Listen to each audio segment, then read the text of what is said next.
You guys will find that you have passions, and having a passion is a gift.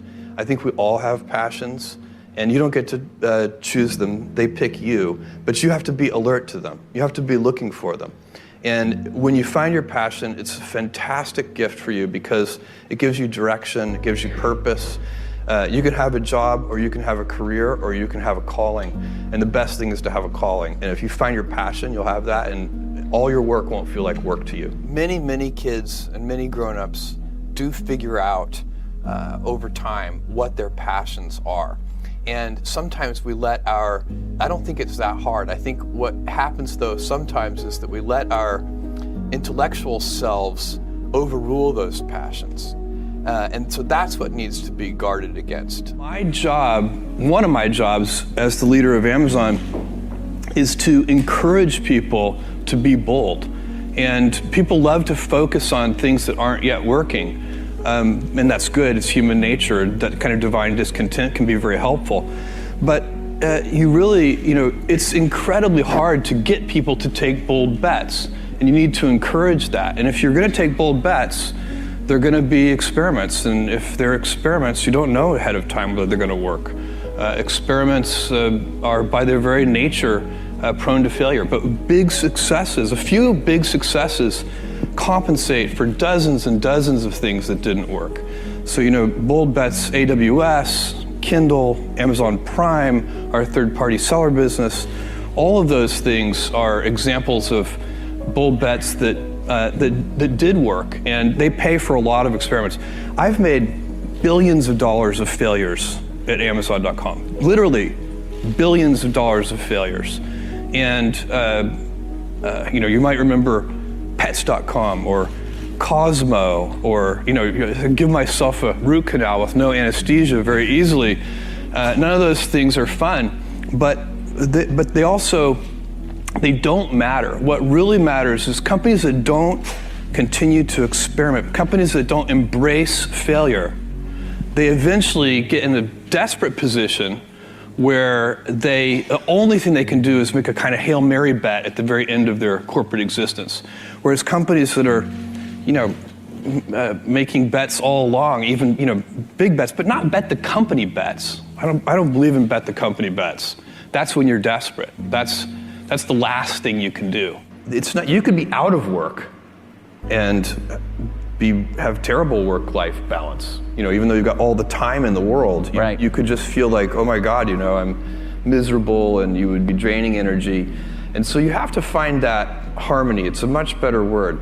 And I think for most people, it's about meaning. People want to know that they're doing something interesting and useful. And for us, because of the challenges that we have chosen for ourselves, we get to work in the future, and it's super fun to work in the future for the right kind of person. You need to be nimble and robust. So you need to be able to take a punch, and you also need to be quick and innovative and doing new things at a high speed. That's the best defense against the future. And you have to always be leaning into the future. If you're leaning away from the future is going to win every time. Never, ever, ever lean away from the future. We all have adversity in our lives. I doubt if you really, if you know somebody, any friend or anybody that you talk to, there's no lack of adversity. And by the way, that's good, because it's what teaches us how to get back up. You fall down, you get back up. It always happens. And you get certain gifts in life, and you want to take advantage of those. But I guess my advice on adversity and success would be to be proud not of your gifts, but of your hard work and your choices. So you may be the kinds of gifts you get in life. You might be really good at math. It might be really easy for you. That's a kind of gift. But practicing that math and taking it to the next step, that could be very challenging and hard, and take a lot of sweat. That's a choice. You can't really be proud of your gifts because they were given to you. You can be grateful for them and thankful for them. But your choices you choose to work hard. You choose to do hard things.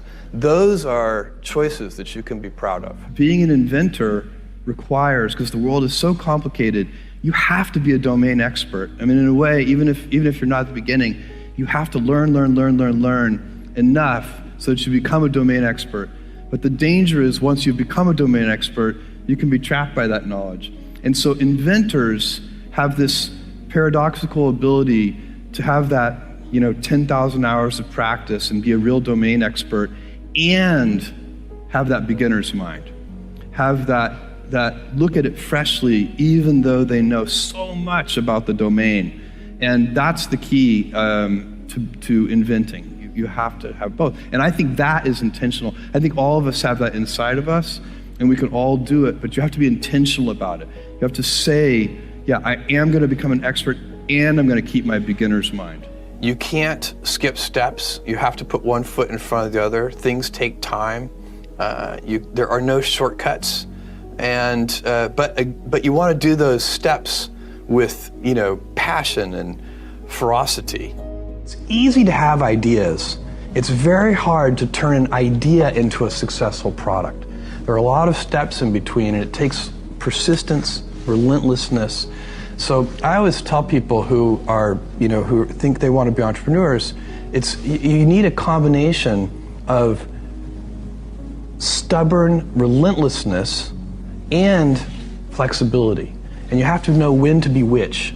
And basically you need to be stubborn on your vision, because otherwise it'll be too easy to give up.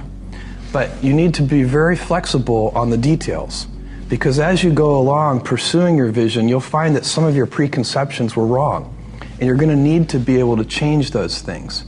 So I think taking an idea successfully all the way to the market and turning it into a real product that people care about and that really improves people's lives is a lot of hard work. Don't try to chase what is kind of the hot passion of the day. I think we actually saw this, I think you see it all over the place in many different contexts, but I think we saw it in the internet world quite a bit, where at the sort of peak of the sort of internet mania in say 1999, you found people who were very passionate about something. They kind of left that job and decided, I'm going to do something in the internet, because it's it was almost like the 1849 gold rush in a way. I mean, you find that people, if you go back and study the history of the 1849 gold rush, you find that at that time everybody who was within shouting distance of California was, they might have been a doctor, but they quit being a doctor and they started panning for gold. And that almost never works.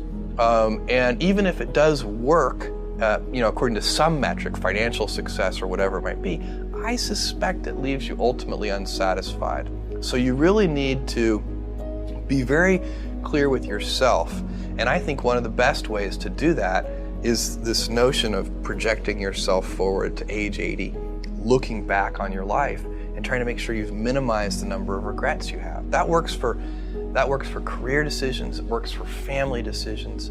Do you want? I have a 14-month-old son, and it's very easy for me to, if I think about myself when I'm 80, I know I want to watch that little guy grow up.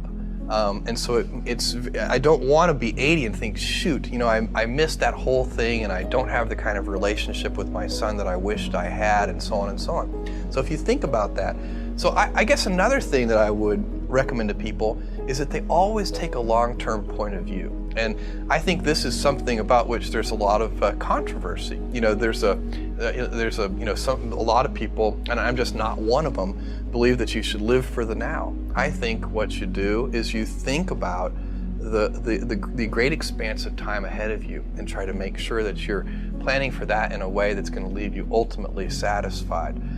So this is the way it works for me. And I mean, everybody needs to find that for themselves. So I think there are a lot of paths to satisfaction, and you need to find one that works for you.